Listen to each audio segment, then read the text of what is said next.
Hello and welcome to the Radiate Wellness Podcast with your host, metaphysician, Reiki master, and hypnotherapist, Christy Clemens Hoffman.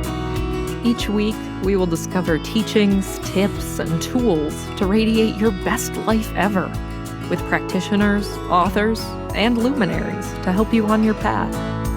Wellness, joy, peace, abundance. What do you want to radiate? Hello and welcome back to the Radiate Wellness Podcast. Today, we radiate helping others with Reed Davis outside of the San Diego, California area, beautiful part of the country. So, Reed, you and I are both authors in this book, The Gap. Isn't that wonderful? Isn't that wonderful? International bestseller. And I believe you have, right under Pantea, you've got top billing here. You've got a chapter in there, Lifestyle Medicine is Good for All That Ails You. Yeah.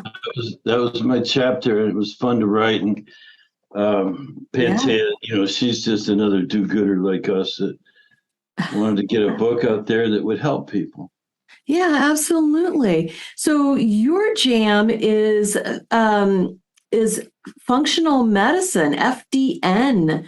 So FDN, tell me what that means. What does that stand for? Well, the FDN stands for Functional Diagnostic Nutrition. Yeah. And it's just a name I made up back a long time ago, in 2007 or so. I had to give what I'd been practicing for all these years a name. So you'd have to go back to the last century when I started in this area, in the health field, helping people. And, I ran thousands of labs on thousands of people and recognized some patterns.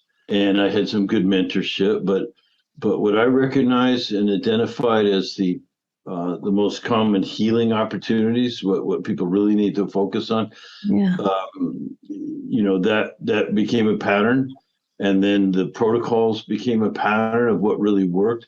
So it took me 10 years, but then I never called it anything. I was just a nutritionist working in a wellness center who ran labs. So the nutrition lab guy. And then I started, so I had to teach my first class in 2008. And what are you going to call it?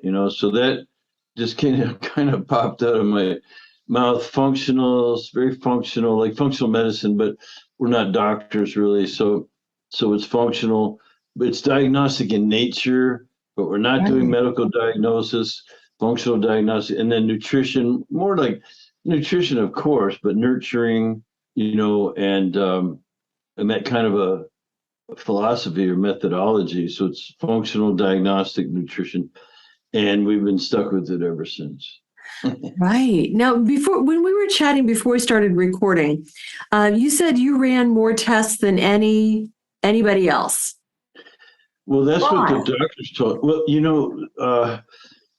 I'll just give you a tiny bit of background. I was in environmental law and conservation, kind of saving the planet prior to the health space, and I noticed how bad things were, and we were doing a good job out there, but I started focusing more on people. I said, well, what about people? The planet's fine, but that's good work. But including myself, I didn't want anything sneaking up on me. So I changed gears and I actually started working with my son's chiropractor who had a wellness center. And I wanted to really expand the business and go into some other areas.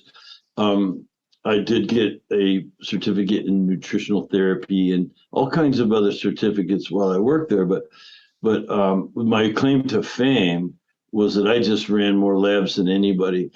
I didn't know I was running more labs than anyone. But after about 5 years of doing that, and I was just hungry to get information that would really help people, a lab called me up and said, "Who the hell are you?" I said, "What do you mean?" They said, "How many doctors work there?" I said, "There's a couple, but I'm the only one running the lab work." They said, "Well, you're running more than famous doctor's name, and he has 5 doctors working in his office. So how are you doing this?" I said, "Hey, I just love what I do, and I'm a pretty good self promoter, and I get out there and hustle. I just really just wanted to help people. So I didn't know that I was doing such a high volume, and as I was doing it, I was keeping everything organized and systematic, and I'm pretty good organizer. So it turned into a system, a methodology, if you will, of getting to the healing opportunities. Sure. You'll love this, Christy, because when you can't diagnose and treat specifics like a physician, right, it makes you work harder. Yeah. You can't just label it and here's your prescription. No, you have to find out what's really wrong with these people. And the poor people coming in had seen 6, 8, 10 different practitioners. Yeah. And I thought, what a ripoff. Like, how could that happen? Personally, I'd never really been to the doctor except for some injuries, sports, motorcycle accidents, and some dental work. So I didn't know what it was like. I didn't know people were frustrated and weren't getting better, So again, when I heard it was just early on, the last person to tell me I've been to 10 people, I just decided right then and there. Actually, I was out riding my motorcycle one day, and it occurred to me that, you know what, damn it, I'm going to be the last person that they need to see. And I had no clue how. But running the labs became my pattern. That became my thing. And so, again, I recognize these patterns not only in the healing opportunities. Right. That's what we say instead of diagnosis, healing opportunity. What's really wrong? And it can be far removed from what you might think, from where the symptoms actually occurring. And then applying the natural principles of healing. There's no getting out a prescription pad in our world. It's what does that person have to do? The diet, the rest, the exercise, the stress reduction. You've heard that word stress before, right? Sure. And then, of course, supplementation. That spells dress, DRESS. All those patterns and protocols were worked out over a long period of time. Looking people in the face and explaining to them what their test results really meant. Not just, it's your diagnosis, there's nothing, here's your pill and don't worry about it. No, what does it mean? What's the anatomy, physiology, biochemistry, and things behind it? And so that's why I call them healing opportunities instead of just diagnoses, Yeah, so you went from, and I'm just like wrapping my mind around this, Reed. You went from environmental studies, environmental law, I think you said? Yes. To the body. How, Yes. like, what type of study did you have to do to make that happen? That's the funny thing is, since I was in the corporate world doing this environmental, I was a paralegal, conservation, a lot of cleaning up the planet stuff, recycling, everything like that. Great. Yeah. And so as, a member of the corporate world doing that kind of work, I believed in wellness. I just believed that the healthier our employees were, that we had 60 locations in that business. Wow. I grew it from a small company to a larger company. And I just thought wellness was the key. I thought, boy, if people were well, they would be more productive. They wouldn't miss time off work. And, I started thinking about wellness. And then, again, my son was a high school athlete, and I was taking him to the chiropractor like every week, to maintain his body. Mm-hmm. And I was talking to the chiropractor there, the owner of the clinic, about wellness. And I said, shouldn't chiropractic be part of that? And she said, yeah. Anyway, one thing led to another, and I started studying nutrition. I changed gears. I had opportunity there to go back to school, do the nutrition program. I did many other programs. She said I could work with her patients in between my classes, which is a gift from God. Who gets that opportunity? And I just flat out fell in love with the clinical side of the practice, working with people and helping them. Sure. And so that's how I got started. But the main thing, what got me started with what we do now, because I didn't want to just sell supplements or just eat better, and exercise more. Everybody knows about that already. I wanted to find out what was wrong with these people. Yeah. That's where so it was just like I just couldn't stand it. They weren't getting better, and they were frustrated, and they were suffering, and going broke, paying for crap that didn't work. Pardon me. No, you're absolutely right. And so did you go about studying like anatomy and physiology and I don't know, things about the body and things like that? Yeah, with Nutrition? the labs, well, yes, of course, I have certificates in nutrition and PT, like personal training, and all kinds of things, even in aesthetics, and skincare and that. But I would just run labs and then work with the lab scientists. Now, these were not doctors for the most part; they're the lab guys. Yeah. So they don't care about diagnosing either. They care about what this means. What is the anatomy, the physiology, biochemistry? And I studied that, a lot of self-study. Now, I was always also going to weekends away, going to all kinds of seminars and opportunities like that. You just do that when you're hungry for information. I also had a couple of really good mentors who just thank goodness I had access to the right people. And I would pick their brains clean. I can remember going out with one doctor for 2 or 3 years, like 3 times a month. I'm taking him out to sushi, and we're going over lab test results and what does this mean? So I learned the hard way, kind of blue collar, like just by experience and self-taught. Some trial and error, but I got better at it than a lot of people. And by the way, that's training that they don't give you in university. The training I got, they don't teach it. You have to be in the trenches learning it by experience. And that's why my course that I teach now is so much fun for the people who go through it. It's interesting. Even I've had physicians and all kinds of practitioners, people with doctorate degrees and medical licenses and chiropractors, and go through my program and go, holy crap, that's a whole new way of looking at things. Yeah. From the naturopathic, from the very earthy level of what's really wrong with me. And that's what people want to know. Can you tell me what's wrong with me? No one else can. They're caught in the cycle of trial and error, going from one practitioner, one therapy to another, the latest diet, the latest products, the latest whatever, standing on your head with carrots up your nose, and it's just really interesting. I had to know what would really, really work and really help. And so, like, where do you start figuring out what's going on with somebody? Like, where do you start with? Yeah. So I can answer that. You start with the concept that there are multiple causal factors. Sure. You have to start with, it's not one thing. The minute a physician uses I call it the sounds like method, you go in, you complain to your doctor. They go, well, it sounds like thyroid, or it sounds like SIBO, or it sounds like irritable bowel disease, or it sounds like something.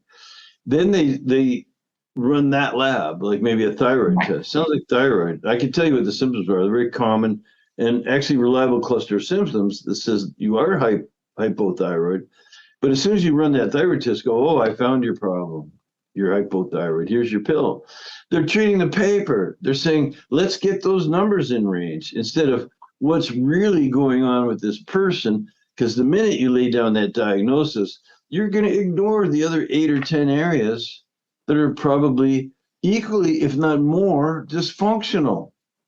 And so that's what I learned in the office was there's no one lab that if you don't look.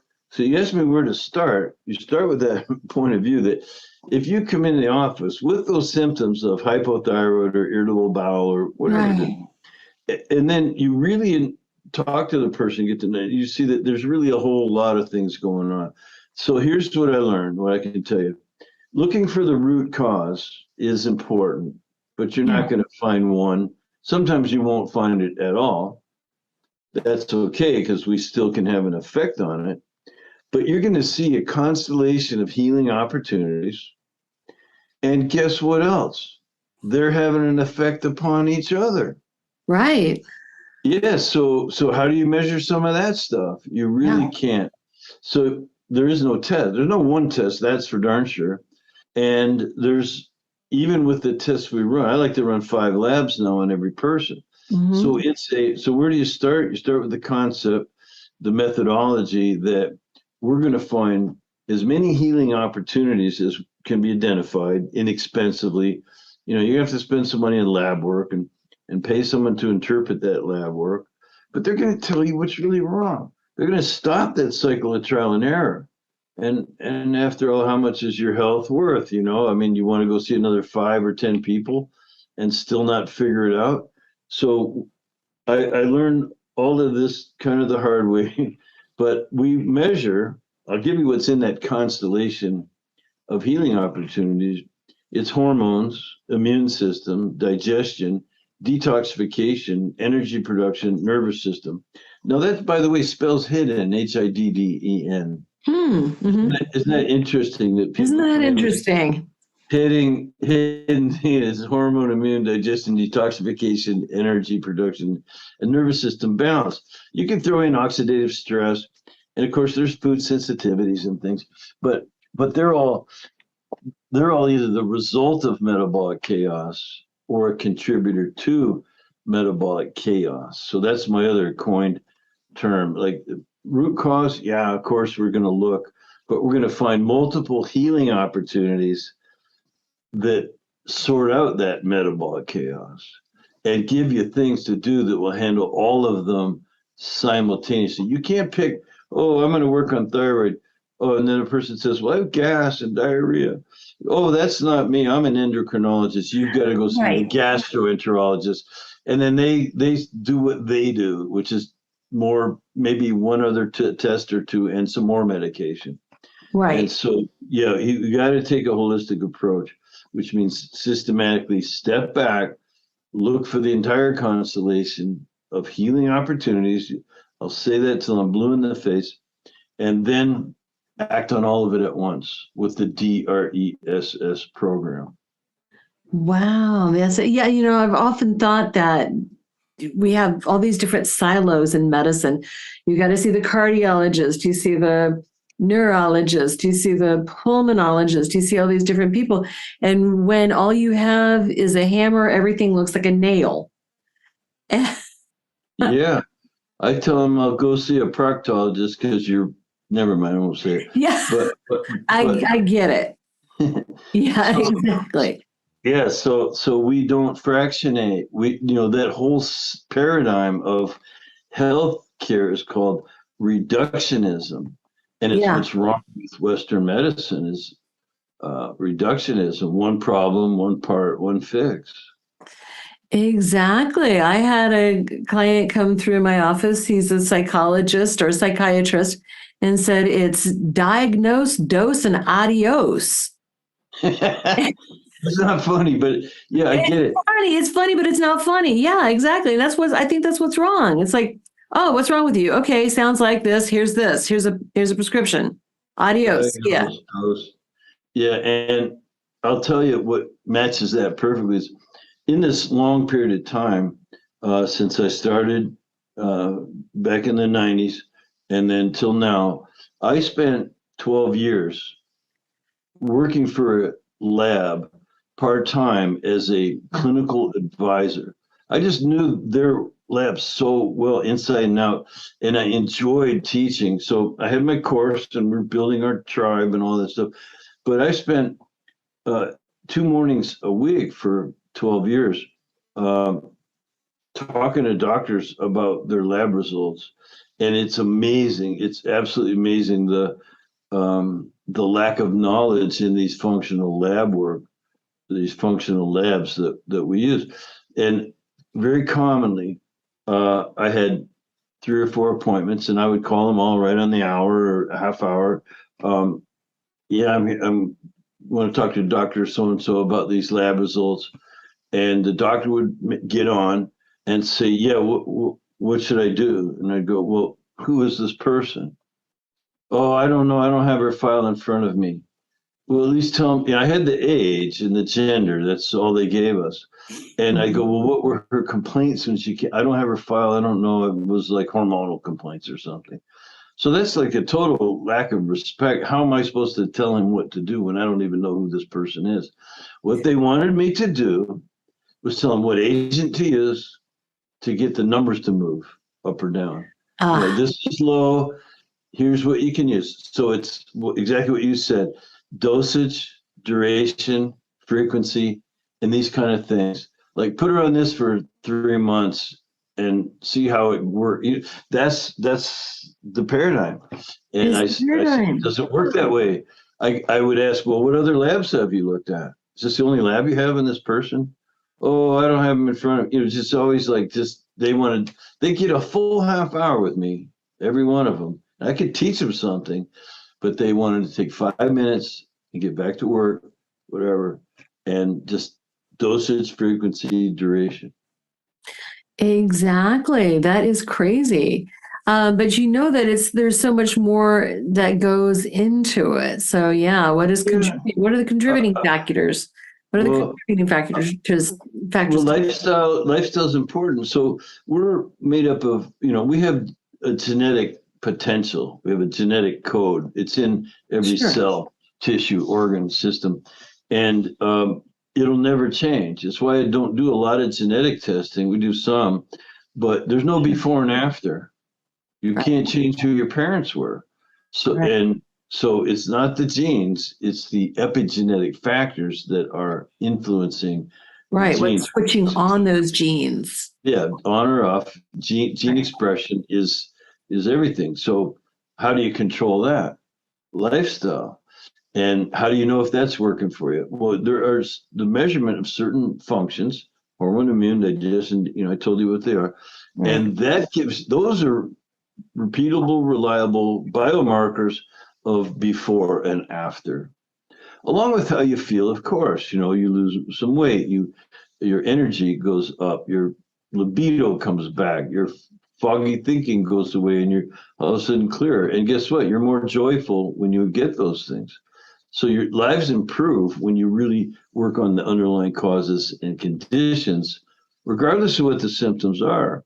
So I'll give you an example. So the difference. So this lady comes in, this is years ago, 2 decades ago, when I was figuring out a few things and knowing I was on the right track. So she came in for about her 8th visit for chiropractic and some massage and some nutrition counseling.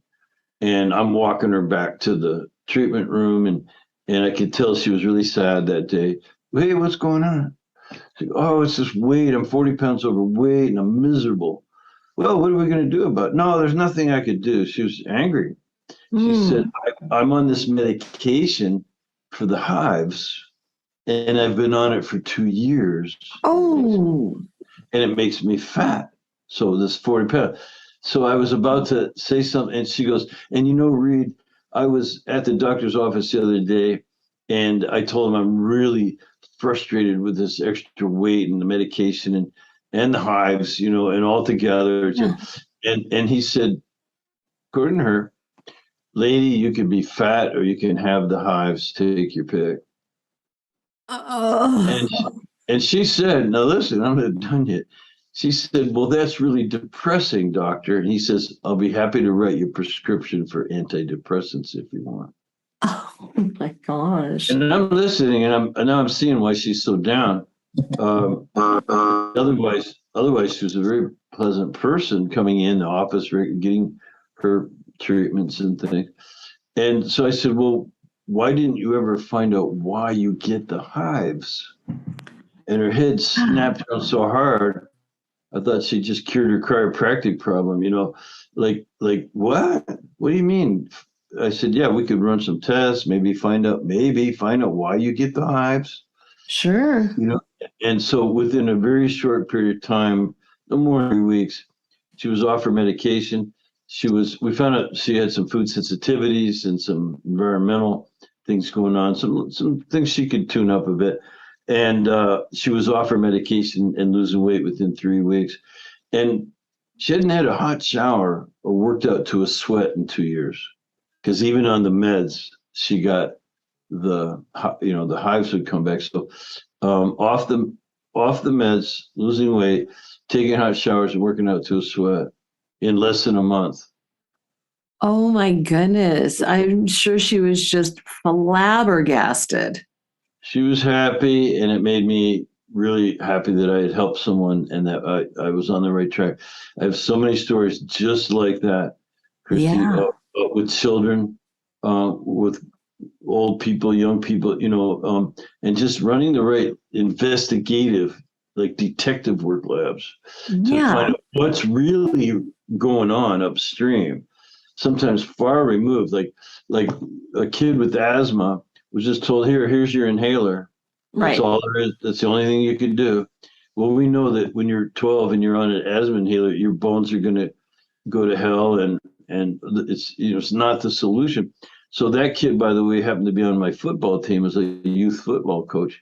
Mm-hmm. And the mom had said, hey, let's just say Bobby, can Bobby not practice on Wednesday but still play in the game on Saturday? And I'm like, no, he's got to learn the plays. We put in new plays every week, and that's why we're champions. We work the kids really hard. Why? Well, because he's really embarrassed to carry his inhaler around. He has these little asthma attacks. And this kid, by the way, was a good little athlete. I'd seen him for a few weeks performing, and I thought he was good. And anyway, we ran some tests, and within a very short period of time, I'm thinking 2 weeks, as I recall, no more asthma. No more asthma attacks, no more symptoms of asthma that required the breathing thing. And he went on to be a stud high school athlete in 2 or 3 different sports. I was a football coach, but and the parents still thank me when I run into them in town. Sure. That was 20 years ago. That kid's probably got kids of his own now. Now, years ago, I was having symptoms of irritable bowel. I was having problems and went to all these different specialists and things. This is before I knew what I know now. So I was going to all these different specialists, and one of them said, well, you've got irritable bowel. And I said, well, something's irritating it. Well, we don't know what. It's just something's going on. Here's your prescription. And so I didn't take that for an answer, found out that I've got some food sensitivities. Oh, yeah. No, the interesting thing about food sensitivities is we don't know if they're really the cause or the effect of various dysfunction, and I have a theory on it that's proven out because of lab work to be pretty routine. And it's really because you hear people say, oh, all disease begins in the gut. Even Hippocrates said that, something like that. No, but it sure circles around there enough that you think it begins in the gut. But when again, this word stress keeps coming up for me. Sure. Because I've run thousands of stress hormone panels, thousands. Yeah. And I've been teaching others to do it since 2008. It's remarkable how much stress breaks your body down, or the result of stress is body breaks down. We call it a catabolic condition, and it's regulated a lot by cortisol, and DHEA is a component, and other adrenal hormones and sex hormones are involved in that. But when you're constantly under stress and cortisol is high, it'll start to suppress the secretory IgA. It's just another biomarker, another thing. It's easy to test at home. And we see that the immune system, and especially in the gut, starts to break down. Well, then you get a dysbiosis. You get an imbalance in good to bad flora.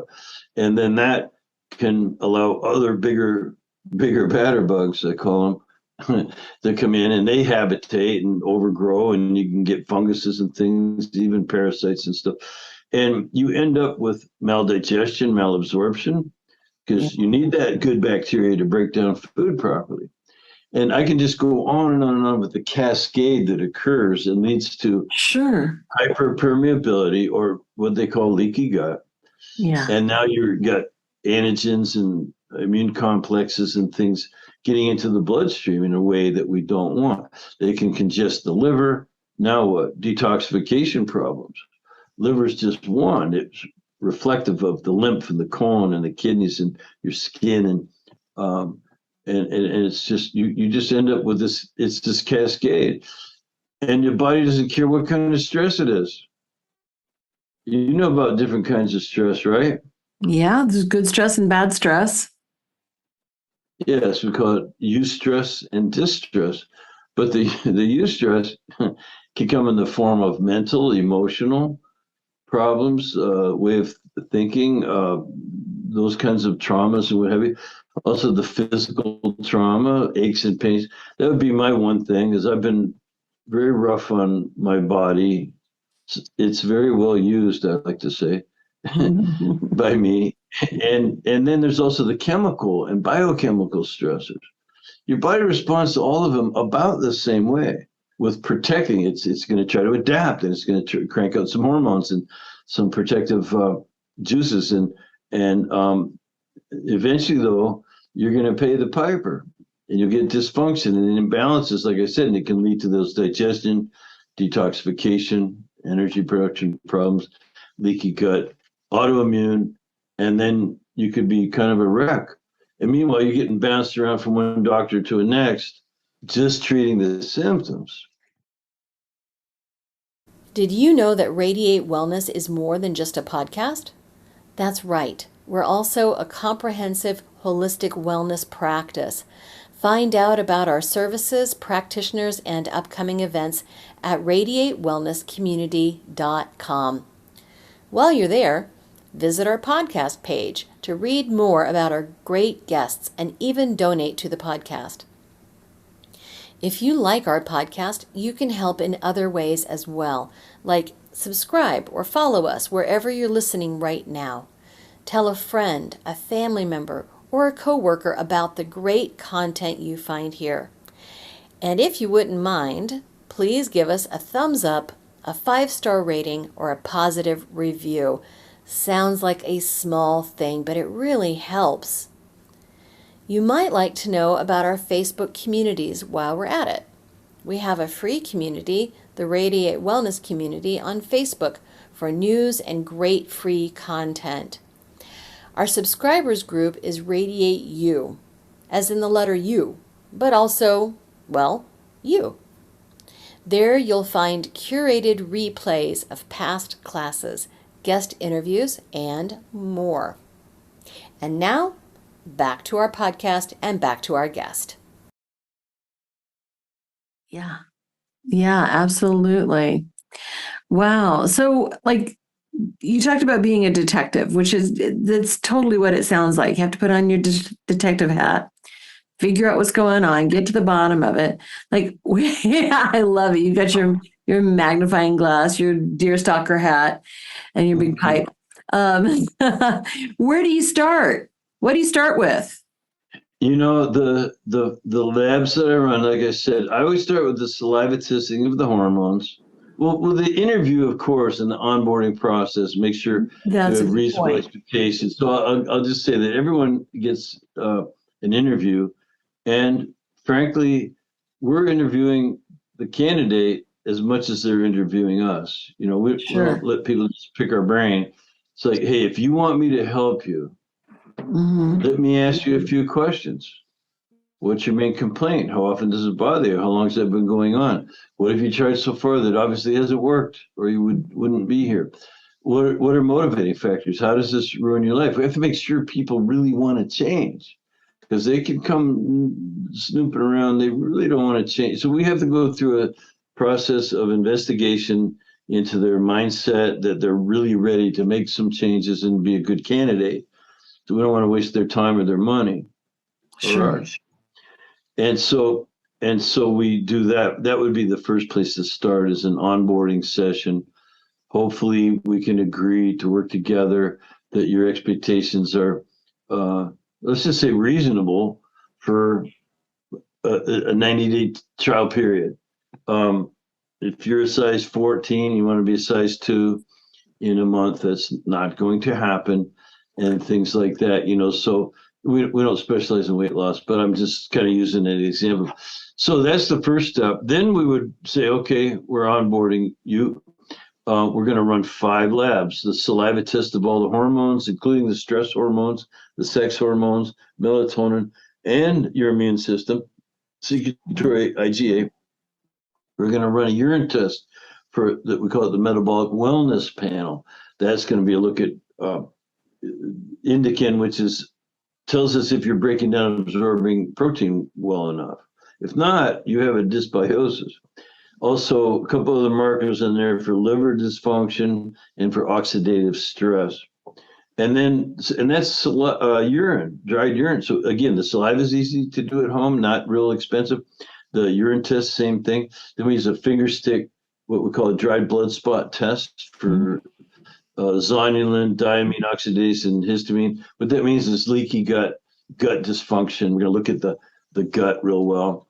So we'll also run, of course, stool tests for pathology. So by the way, these are all done at home in the convenience of your own house. When you stay, there's only one thing you have to go in and get a blood draw for. We actually have mobile blood draw companies that go around, and you do need to submit some blood for your food sensitivity screening test.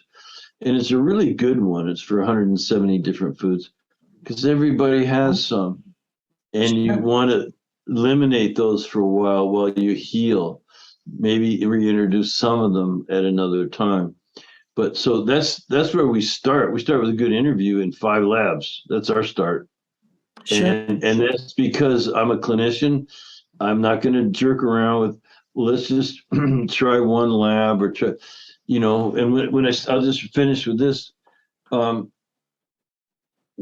I used to do it that way, like just, okay, let's run a hormone test. Oh yeah, look, these imbalances are here. Let's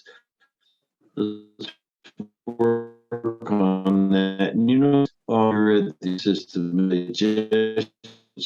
so let's that. So for more moving along, but I had people, especially one guy I'll never forget, said, "Hey Reed, why the hell didn't you run all these tests up front? Why have I just been getting them doled out one every time I see you? It's another test. And I said, well, I don't know why. Just mental. I just didn't want to burden anyone with having to run 5 labs at once. Sure. And after that was the last time I just changed my methodology. Right. You just want to see me? We're going to run all 5 of these. And that's what I'm teaching since 2008. You got to do all 5. It's not going to work. People will go away. They'll be partially happy. You didn't really fix their problem. You're a good guy and everything, but no, they just will go somewhere else. So you run 5 labs, and we'll be cooking with gas. Yeah, nice. And you teach people to do this as well. That's what I do. That's what you do. Okay. Can you talk a bit about how you got started teaching? Who comes and gets this information? Who this? Mm-hmm. It was a combination of things, but mostly after almost 10 years of I only ran all those labs and learned all this stuff and formed all the patterns and systems just to make us a great clinic. And I was very successful. I had a booming business and practice.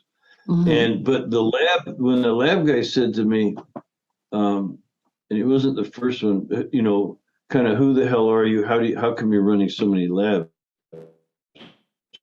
You're our busiest practitioner in the country. You should be teaching. And then I would be out lecturing, and I would have people come and go, this is fantastic, but you should be teaching other practitioners, not us people. You got to teach your system to other. Had one old lady come up to me and go, you should be teaching the doctors because they don't do this kind of work, kind of admonishing me, like, what are you wasting your time in the library teaching the public. You got to be teaching anyway. So I thought about it, and I started putting lessons together. It took me about 6 months to put together my first class, and it just blew people away.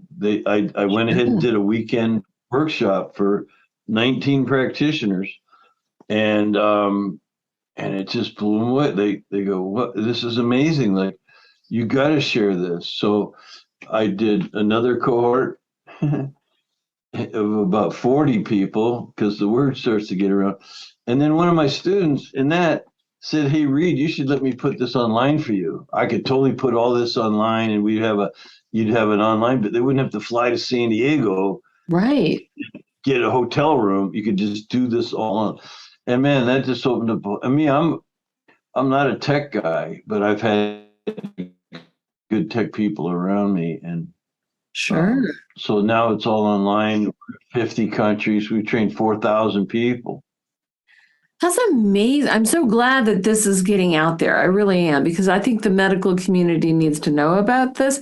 And are doctors, like the traditional medicine people, are they getting on board with this? Well, yes, and I'll tell you how we navigate that, because it's really important to keep in mind that we don't diagnose or treat anything specifically. That requires a medical license. Right. The reason medical licenses are required is because most of their solutions are pharmaceutical, which can be very dangerous.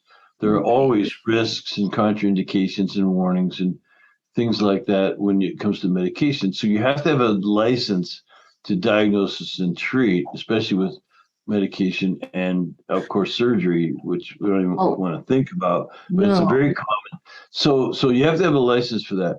I have a good friend who's a doctor, says 12 million people a year are on the wrong treatment plan in this country. And that 250,000 per year die from medical mistakes.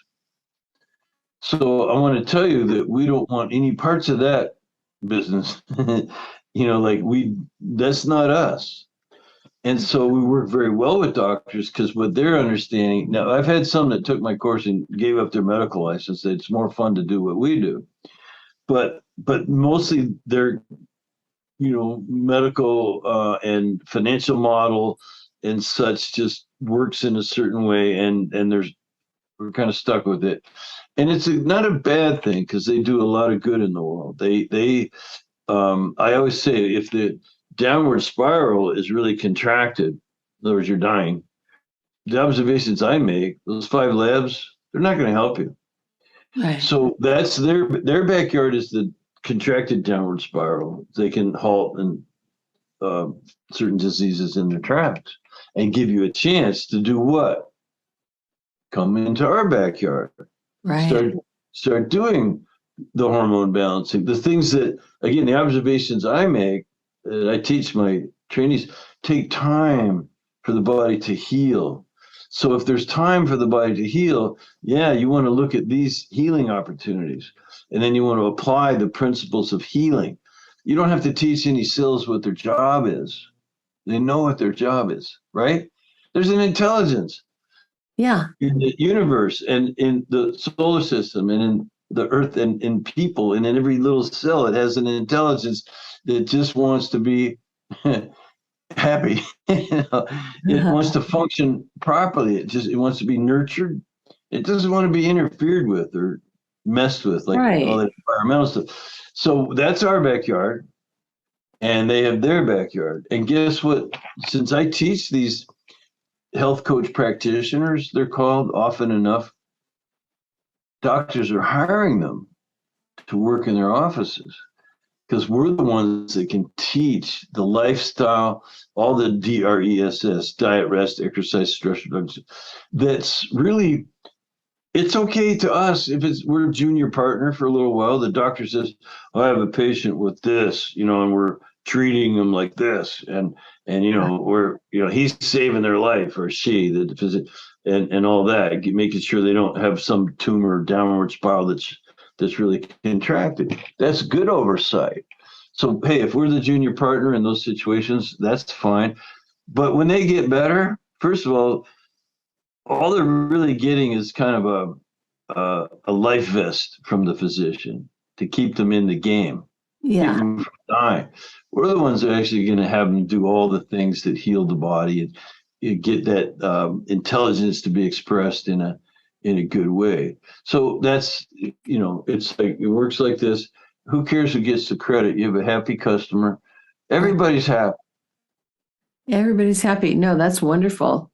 And so people who are learning this training and doing this, they're able to order labs. So can anybody just order labs like that? Do you have to have a special certification or license? Yes. The answer is yes. Now, there are some labs that are really expensive that only a physician can order. Certain scan, like a CT scanners, I can't order those. Can't get you an MRI and things that are looking for tumors and fractures and what have you. But the labs I'm talking about are functional labs. And they're not, a lot of them aren't recognized by insurance companies, so doctors would never order them for you because they're barely ever, they're not, doctors are very reticent to ask for cash out of pocket. In fact, they're forbidden from it by certain contracts they might have with insurance companies and other parties. And not to mention their licensure and board and things like that. So they're in a different world. I actually think they're handcuffed. Yeah. Very severely in some cases as to what they can actually do for a person. They can diagnose, they can treat according to the standard of care and algorithms that there's a financial consideration to, like what's paid for by insurance, and so on. And so that's why, again, a person needs to be in our backyard and play in our sandbox with us and get well and healthy and happy. Well, a physician might be monitoring something that could go south real quick because that's the environment we live in. So we just have to accept each other, and you do your job, I'll do my job. And we got to get and we're actually much more proficient in getting the client to be compliant. I know that rhymes, but I didn't mean it to. We got to get the client to be compliant.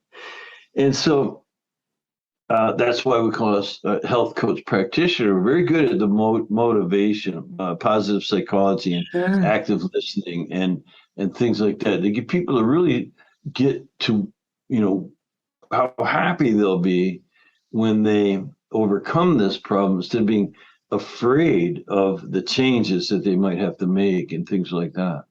So, when we're talking about making these lifestyle changes, you talked about, diet, rest, exercise, stress reduction. Stress reduction and supplementation. Supplementation, right? So spells dress, really easy. Spells dress. That's easy to remember, right? So what do these lifestyle changes entail exactly? Well, often the people have to form new habits, and they have to become more conscious and self-aware to do that, because we're all flying on autopilot. We're not really conscious right most of the time. We're doing everything the same way we did it yesterday. Yeah. And if you do everything the same way you did it yesterday, then you're going to get the same results you got yesterday.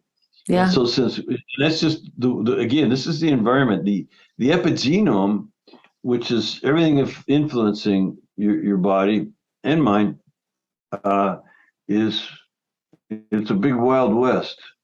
So it takes an individual to kind of put the brakes on that, and by self-awareness. And there are techniques of making more conscious decisions. Well, a big one for me was just learning how to cook. Learning how to cook and prepare food. It's actually fun. Now my wife and I are growing our own food because it's so much fun. We don't want to have to go to the grocery store. Yeah, what are you buying? What is this stuff? And so we're at least making our own, growing our own vegetables, and we order our meat online from very reliable, completely organic sources and things. So just becoming more conscientious and aware. I could go on and on. I just want to tell another really quick story about how important this to get off autopilot and get onto conscious decision making and awareness and try to stick with it, which does require some habits. But one of our patients a long time ago was a charter school principal with 5 schools. So she went to each one Monday through Friday, 5 different schools, 5 days, 1 day a week at each school, 4 days a month for each school.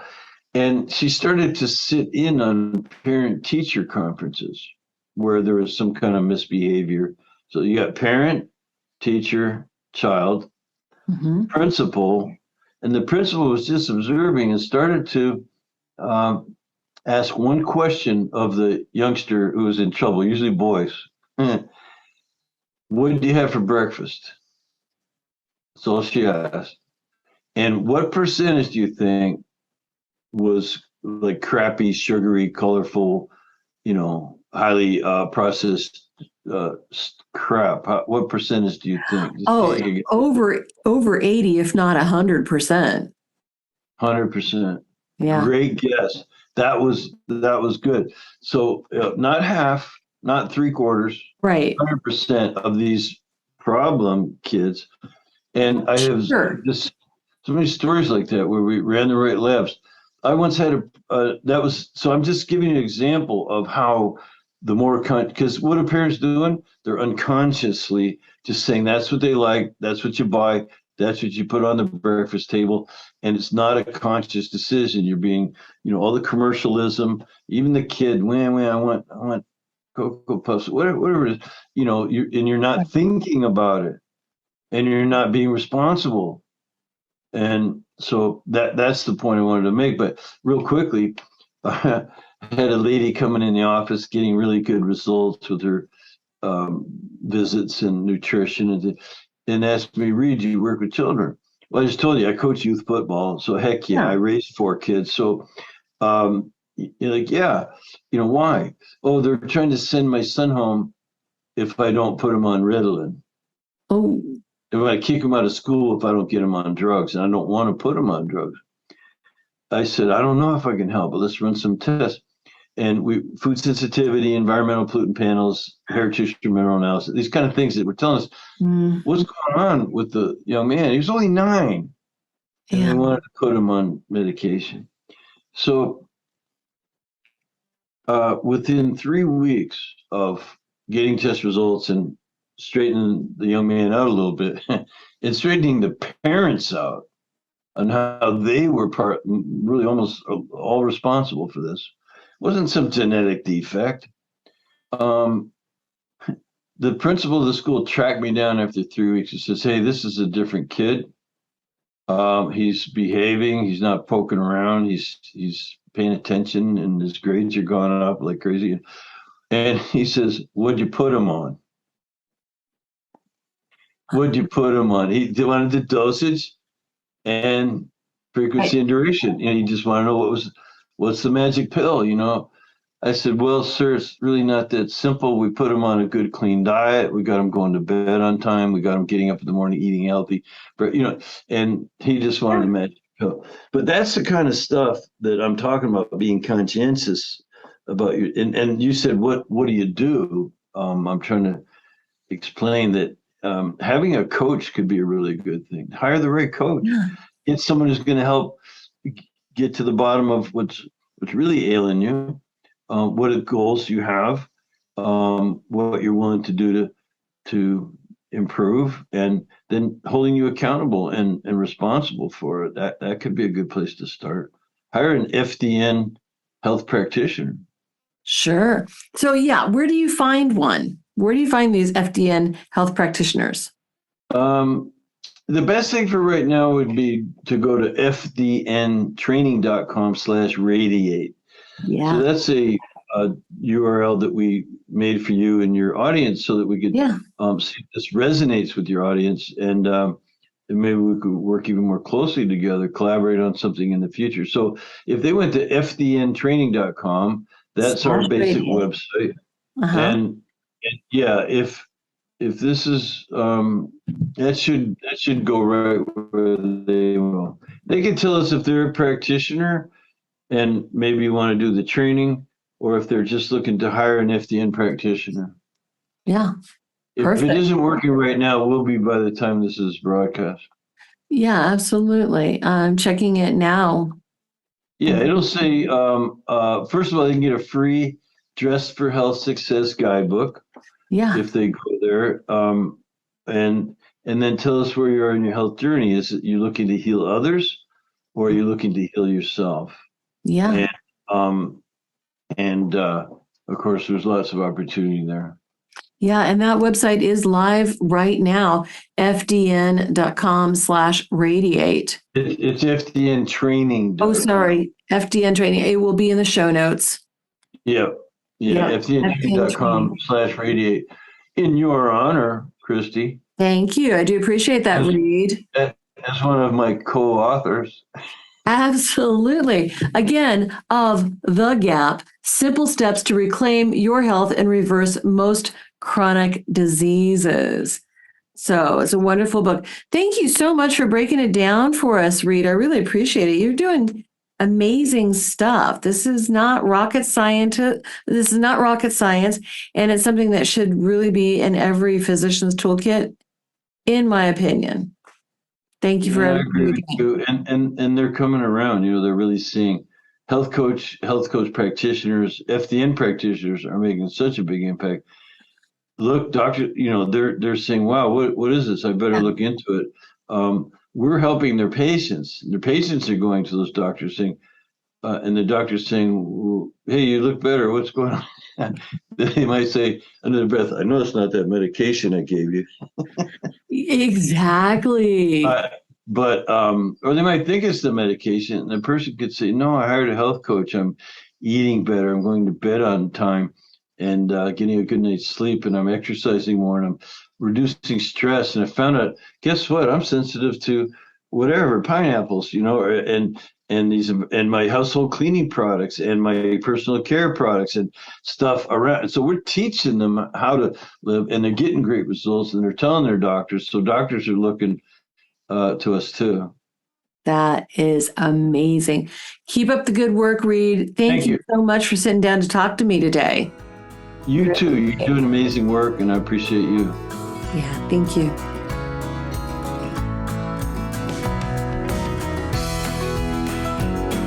Radiate Wellness is an international community of holistic and alternative healers dedicated to helping you create spiritual, energetic, and physical well-being.